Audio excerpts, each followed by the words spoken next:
Bueno, buenos días queridos amigos de Cartas de Cartay. Esta vez hablaremos sobre el arte de escuchar, ¿no? Ya en una video anterior habíamos hablado sobre los diferentes roles del hablante y el oyente, cumplidos en conversaciones cortas, donde no hay una diferenciación clara entre el rol del hablante y el rol del oyente. Y hay en conversaciones cortas se superponen los diferentes roles como si fueran capas superpuestas, sin distinguir claramente uno del otro. Pero cuando las conversaciones son largas y el contenido es complejo, ya hay una diferenciación clara entre los dos roles. Bueno, ahora vamos a hablar más que todo del escuchar y de algunas de las experiencias que yo he tenido con el escuchar, ¿no? Primero voy a decir dos cosas relacionadas con especialistas que han escrito sobre el particular. Uno es un especialista norteamericano llamado Adam Grant, que dice que cuando uno habla con otro, uno debe hablar como si tuviera la razón y escuchar como si estuviera equivocado. Es decir, él plantea que cuando uno habla, uno debería utilizar la experiencia para aprender, oyendo más que para hablar. O sea, cuando uno habla como si tuviera razón, no está diciendo nada importante, sino simplemente está enseñando al otro, afirmando cosas, muchas veces sin suficiente evidencia. Y otro escritor, en este caso una escritora o una psicóloga llamada Anne Gallard, que escribió un libro que se llama Sócrates al descubierto.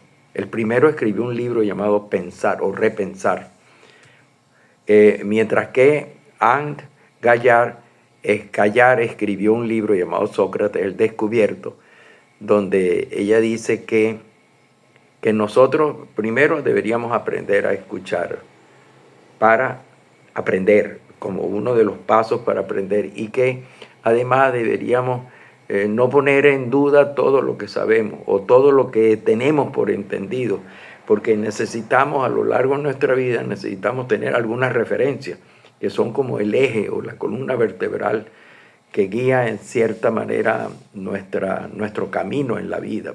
Entonces tenemos que tener certeza, alguna certeza, y lo demás tenemos que ponerlo en duda. Es decir, tenemos que estar siempre en situación de duda para tratar de aprender, dudando de alguna de las cosas que no tenemos diríamos, bien sabido, y que por otra parte pues nos aferremos a algunos conocimientos fundamentales que nos permitan crear como bases o ejes de referencia para nuestra vida.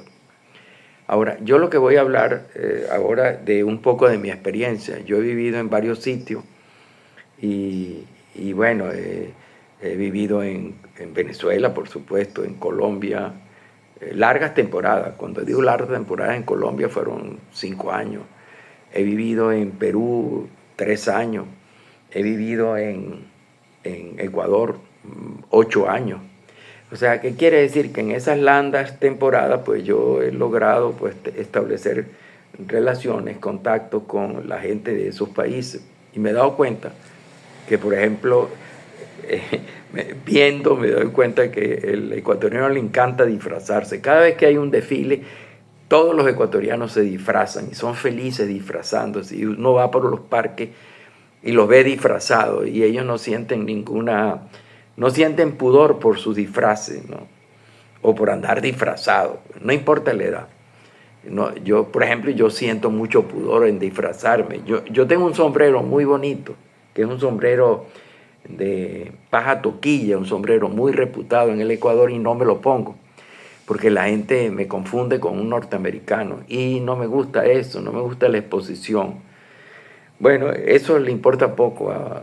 Ustedes ven a las muchachas en la universidad, yo soy profesor universitario, que en la época navideña, por ejemplo, se ponen como unos sombreritos que tienen como cuernos del alce. Entonces ellas andan tranquilas y entran a clase así, pues. Yo a veces yo me quedo admirado de la falta de, diríamos, de pena, pues. No son tímidas, mientras que yo soy muy tímido. Bueno, y soy tímido también en las conversaciones, pero a veces converso. Cuando viajo en autobús, por ejemplo, lo primero que hace la persona que está a mi lado, el acompañante de asiento en el bus, lo primero que hace es preguntarme, eso siempre ha sucedido desde que llegué acá, pregunté cómo me llamo yo, de dónde vengo, si soy casado, cuántos hijos tengo, qué hago, cuál es mi profesión, que si me gusta el Ecuador o en la provincia de Manabí, donde vivo, que si me gusta la comida, la música, cuál es la comida que más me gusta, etcétera, me llena de...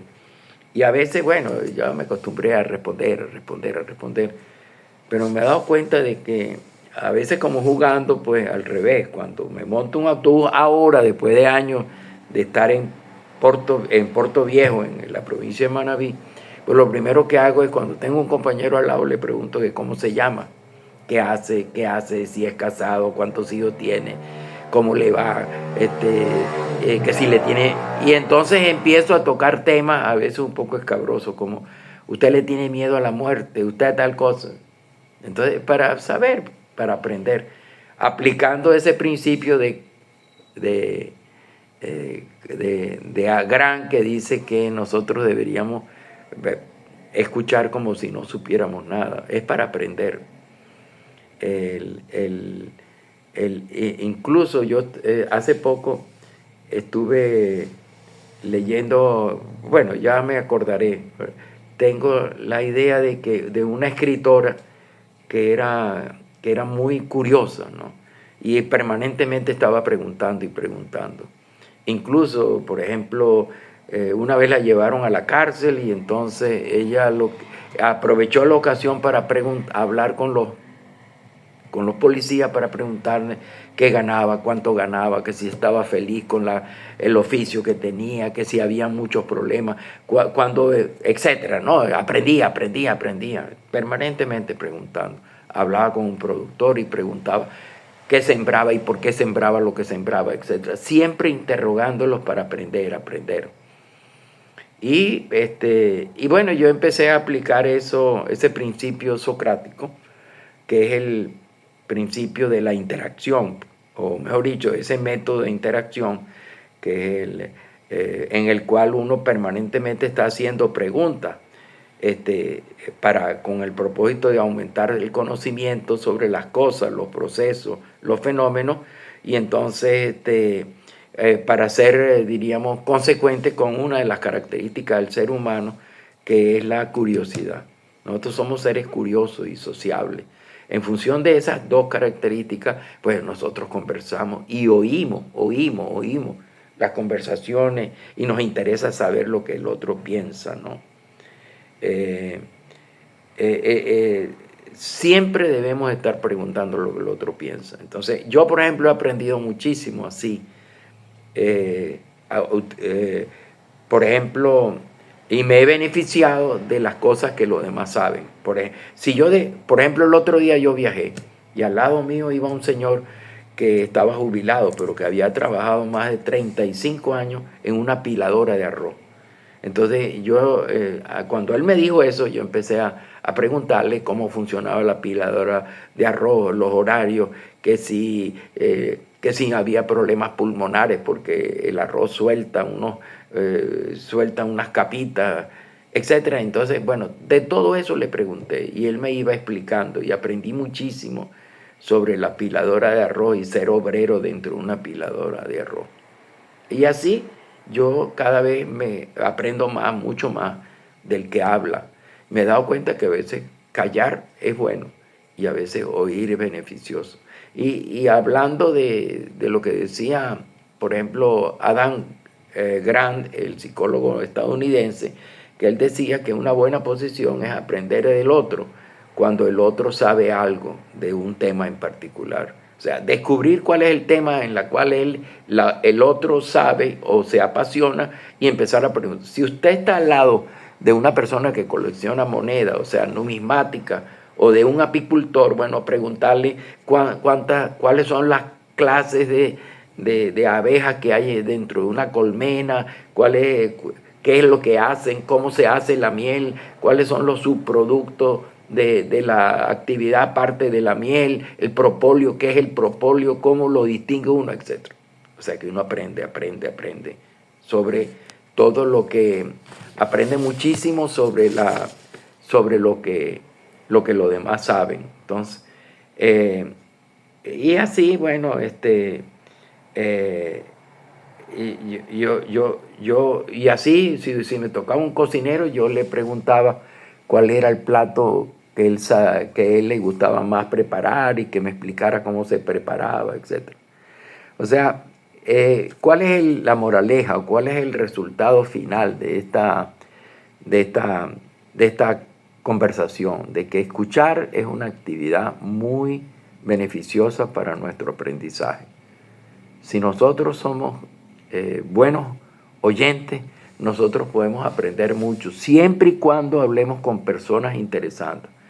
Porque, por ejemplo, hace poco, ahorita hay una gran, diríamos, pasión por leer a Dostoyevsky. Bueno, Dostoyevsky era una persona, él se metía, por ejemplo, él era adicto era ludópata, o sea, adicto al juego, a los casinos, y dentro del casino a la ruleta.